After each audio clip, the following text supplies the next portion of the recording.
Hi friends, welcome to இன்றைய விருந்து. இன்றைக்கி நம்ம வீடியோவில் சிக்கன் உப்பு கறி எப்படி செய்யலான்னு பார்க்க போகிறோம். வீடியோக்குள்ளே போகிறதுக்கு முன்னாடி என்னோடய சேனலை முதல்ல பார்க்குறவங்க சப்ஸ்கிரைப் பண்ணிக்கோங்க. வாங்க வீடியோக்குள்ளே போகலாம்.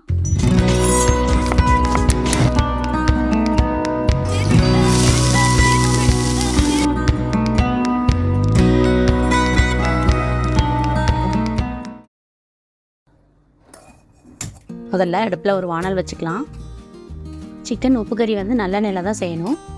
அதனால் ஒரு 4 டேபிள் ஸ்பூன் நல்லெண்ணெய் ஆட் பண்ணியிருக்கேன். ஒரு 1/2 டீஸ்பூன் ஜீரகம் ஆட் பண்ணிட்டேன்.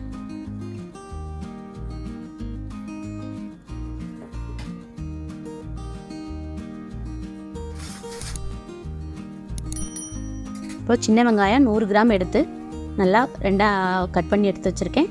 கருவேப்பிலை கொஞ்சம் போல் எடுத்திருக்கேன். வரமிளகாய் 5 வரமிளகாய் 2 கட் பண்ணிவிட்டு விதையெல்லாம் எடுத்துகிட்டு வச்சுருக்கேன். உங்களுக்கு காரம் அதிகம் தேவைப்பட்டால் 10 வரமிளகாய் கூட நீங்கள் எடுத்துக்கலாம். எனக்கு கம்மியாக தேவைப்படுறதுனால தான் நான் 5 மிளகாய் தான் எடுத்திருக்கேன். இப்போ நல்லா வதங்கட்டும்.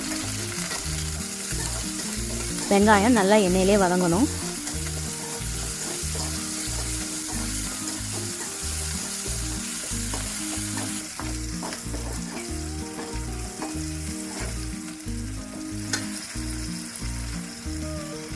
வெங்காயம் வதங்கிடுச்சு.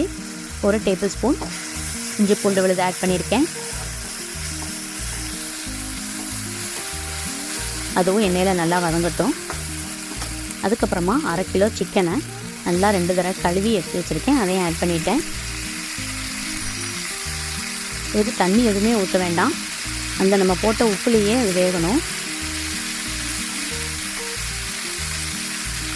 இப்போ 1 டீஸ்பூன் மஞ்சள்தூள், தேவையான அளவு உப்பு ஆட் பண்ணிக்கலாம். உப்பு ஆட் பண்ணிவிட்டு நல்லா ஒன்று போல் மிக்ஸ் பண்ணி விட்டுடலாம்.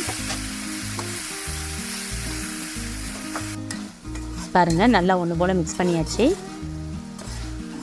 இப்போ மூடி வச்சுட்டு அடுப்பை சிம் பண்ணி ஒரு 1/2 மணி நேரம் வேக விட போகிறேன். 1/2 மணி நேரம் வேகட்டும்.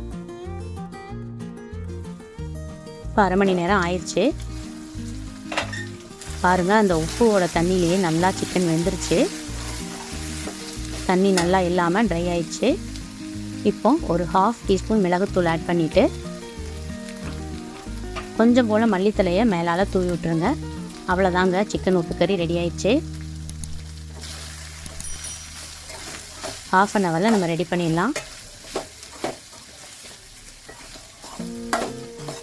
டேஸ்ட்டும் உங்களுக்கு சூப்பராக இருக்கும். நீங்களும் ட்ரை பண்ணி பாருங்கள். அவ்வளோதான், ரெடி ஆயிடுச்சு. ஆஃப் பண்ணிடலாம். இந்த ரெசிபி உங்களுக்கு பிடிச்சிருந்தா லைக் பண்ணுங்கள், ஷேர் பண்ணுங்கள், கமெண்ட் பண்ணுங்கள், மறக்காமல் சப்ஸ்கிரைப் பண்ணுங்கள். அப்படியே பக்கத்தில் இருக்க பெல் ஐக்கானையும் கிளிக் பண்ணுங்கள். அப்போ தான் நான் போடுற வீடியோ உங்களுக்கு தெரிய வரும். தேங்க்யூ.